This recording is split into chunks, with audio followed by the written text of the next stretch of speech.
मगर हम ये मानते हैं कि कुशवाहा जाति का पूरे देश में शासन था। कुशवाहा जाति पूरे देश में शासन करते थे। हमारा विश्वविद्यालय था नालंदा, तक्षशिला, विक्रमशिला, जिस समय पूरे विश्व में कहीं विश्वविद्यालय नहीं था। शिक्षा का सबसे ज्यादा अलग हमारे ही शासनकालों में, हमारे पूर्वजों के शासनकालों में हुआ और उसको ध्वस्त किया गया। अगर कहा जाता है कि नालंदा विश्वविद्यालय को मुगलों ने समाप्त किया, तो विक्रमशिला और तक्षशिला को किसने समाप्त किया? इस बात को समझने की जरूरत है।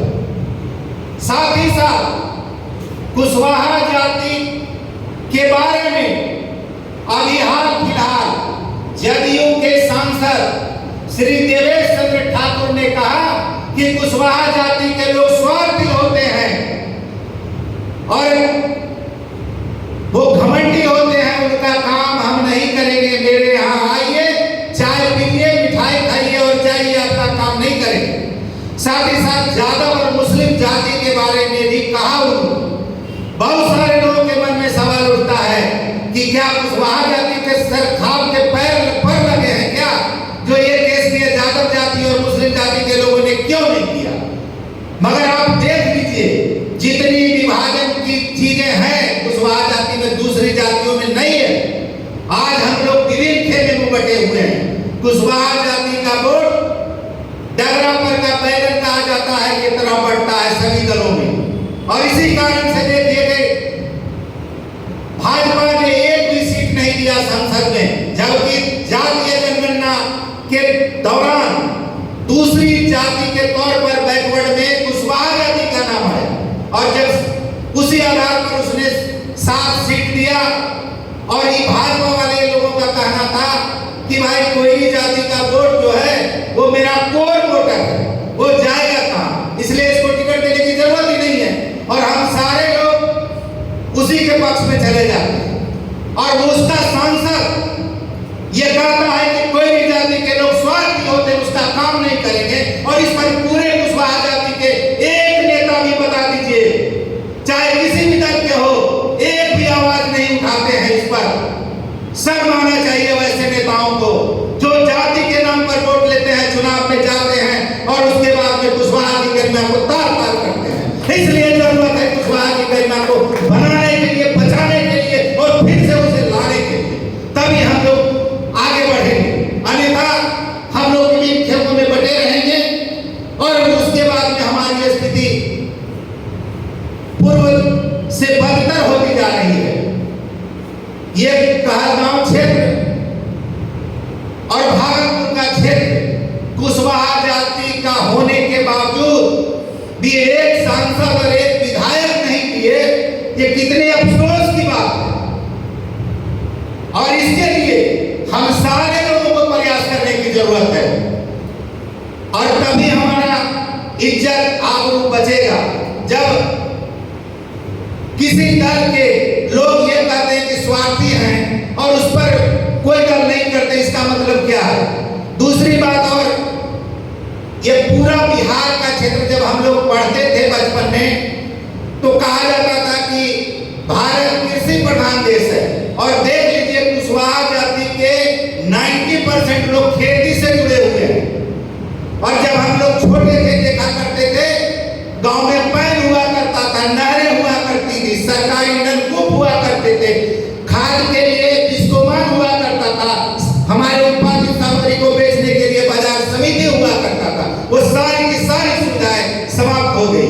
अभी गया में हमने देखा पिछले दिनों सब्जी उत्पादन के क्षेत्र में गोभी का लागत मूल्य पर किलो 8.5 रुपये पड़ रहा था और गोभी बिका 2 रुपये किलो। अब सोच लीजिए कि जो किसान है उसको पर किलो 6.5 रुपया घाटा हो रहा है, वो क्या करेगा? फांसी लगाएगा, मरेगा ही। और सबसे ज्यादा किसान लोग त्रस्त हैं। और आज की स्थिति है कि जो हम लोग का सामान है, कहा तो जाता है कि मिनिमम प्राइस रेट पर हम सामान खरीदेंगे। जो धान के पैक्स खरीदने वाले हैं, गेहूं का जो खरीदने वाले हैं, देख लीजिए सरकारी रेट क्या है और उसके आधार पर किस तरह से बेचा जाता है। जो उसके